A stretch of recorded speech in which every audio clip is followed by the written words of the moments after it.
Nagalit. Hindi naman nagalit. Mabait ito.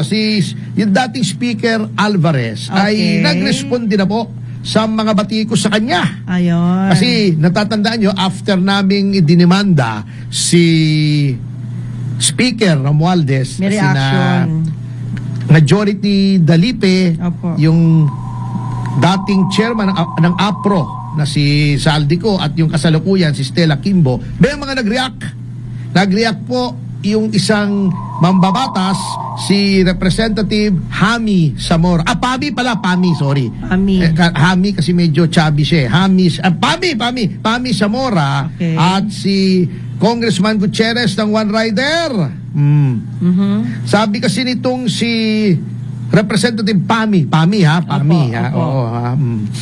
Ay, bakit daw ngayon nag-iingay si Speaker Alvarez samantalang hindi naman siya nag-ingay nung ginagawa yung budget? Bakit nga daw ngayon nagpo-protesta, ngayon nagre-reklamo?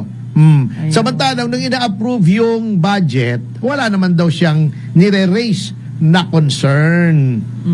O sabi naman itong si Majority Dalipe, lahat ng pagkakataon na ibinigay sa kanya para magkaroon ng objections, etc.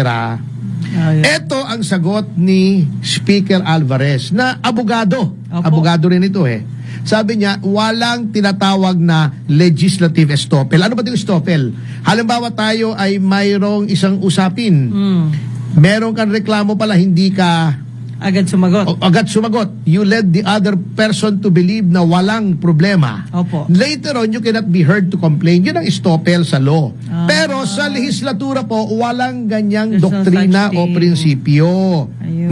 Hindi porket wala akong sinasabi, wala akong imik, gagawa na kayo ng krimen. Maglalagay na kayo ng substitution o insertion o yung mga falsification ng legislative documents. Walang ganon. Porket walang kumibog, gagawa ka na ng krimen. Hindi pwedeng ganon. Kaya sabi niya, pinayuhan niya si Representative Zamora at si Majo Dalipe. Abogado rin pala itong si Majority Floor Leader Dalipe na bumalik sa law school. Ganon din ang sinabi ni Sal Panelo kay former Judge Jimmy Santiago ng NBI, di ba? Bumalik sa law school. Pero ibang usapan naman yon. Okay. Dinagdagan pa ni Speaker Alvarez, sabi niya, paano ako makakapag-participate? Hindi ako member ng Bicameral Conference Committee. Kasi di ba, in-explain na po natin on how a bill becomes law.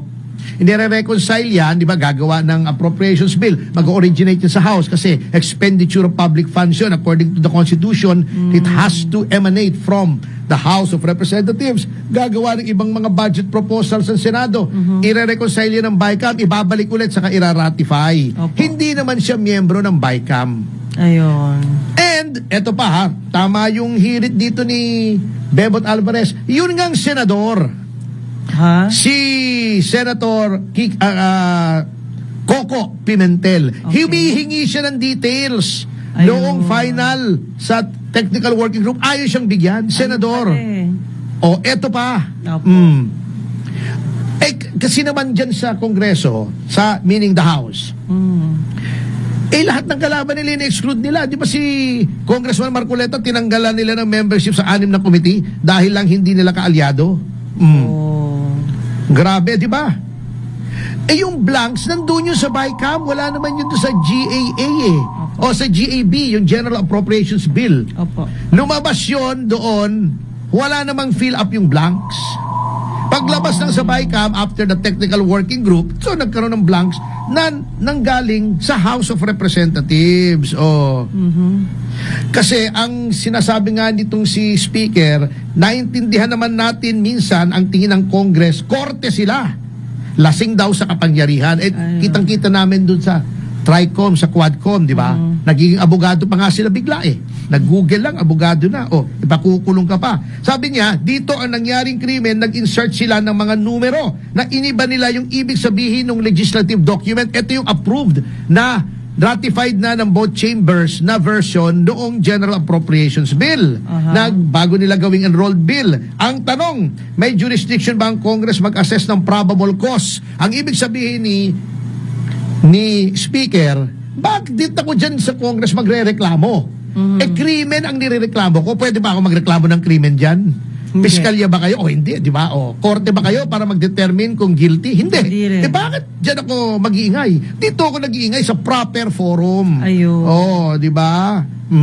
At nalaman lamang daw niya yung blanks at insertions noong January 18, tapos na ang deliberations. Noong ito ay siniwalat ni Congressman Ungab. Aha. Paano siya mag-iingay? Anyway, nagpapalusot lang ng mga